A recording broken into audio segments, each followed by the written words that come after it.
Hi, இன்றைக்கி சொரக்காய் பப்பு Andhra style எப்படி பண்ணுறது பாருங்கள். நான் ஒரு ஸ்பூன் எடுத்துக்கிட்டேன் பருப்பு வாஷ் பண்ணிவிட்டு இதில் ஒரு ஆனியன் சேர்த்துக்கிட்டேன், டமோட்டா, சில்லி, கொஞ்சோண்டு கரைப்புளி, சொரக்காய் கட் பண்ணிட்டு போட்டுக்கணும். அப்புறம் ஒரு 1/2 ஸ்பூன் சில்லி பவுடர், கொஞ்சம் சாம்பார் பவுடர், மஞ்சள்,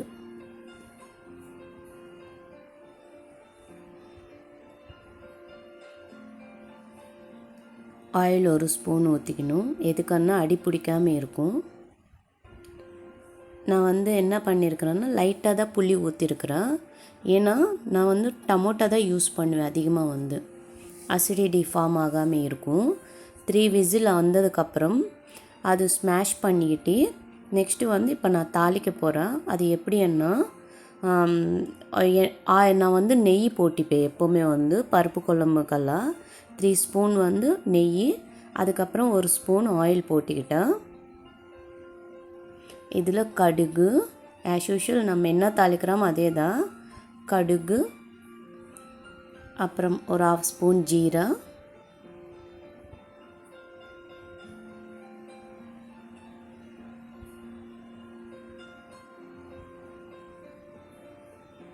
கொஞ்சம் உளுந்து,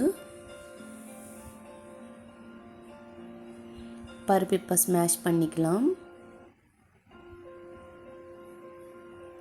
இது நல்லா கொஞ்சம் ப்ரௌன் கலர், கோல்ட் கலர் வந்தோடனே கொஞ்சம் கார்லிக் ஸ்மாஷ் பண்ணி வச்சுக்கிட்டு அதில் போடணும். ஒரு ரெட் சில்லி, அப்புறம் கொத்தமல்லி, கரைப்புளி இது ஆட் பண்ணிட்டேன். இப்போ நம்ம இதை எடுத்துகிட்டு பருப்பு குழம்புல போட்டுடலாம். இது சொரக்காய் பப்புன்னு சொல்லுவாங்க தெலுங்கில். இதுக்கு காம்பினேஷன் சில பேர் ஆம்லேட் போட்டுப்பாங்க. நான் சில்லி, மோர் மிளகா, நாங்கள் எங்கள் வீட்டில் நாங்களே செஞ்ச மோர் மிளகா, அது நான் ஃப்ரை பண்ணிக்கிட்டேன். அப்பளம் பாருங்கள் எப்படி இருக்குது. இது மேலே நெய்,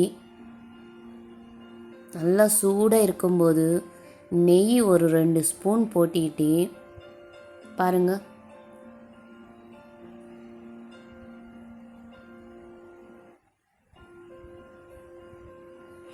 ஆவக்காய் 1 ஸ்பூன் ஆவக்காய் சைடு வச்சுக்கிட்டு ரெண்டுமே மிக்ஸ் பண்ணி சாப்பிட்டா அவ்வளோ அருமையாக இருக்கும், நல்லாயிருக்கும்.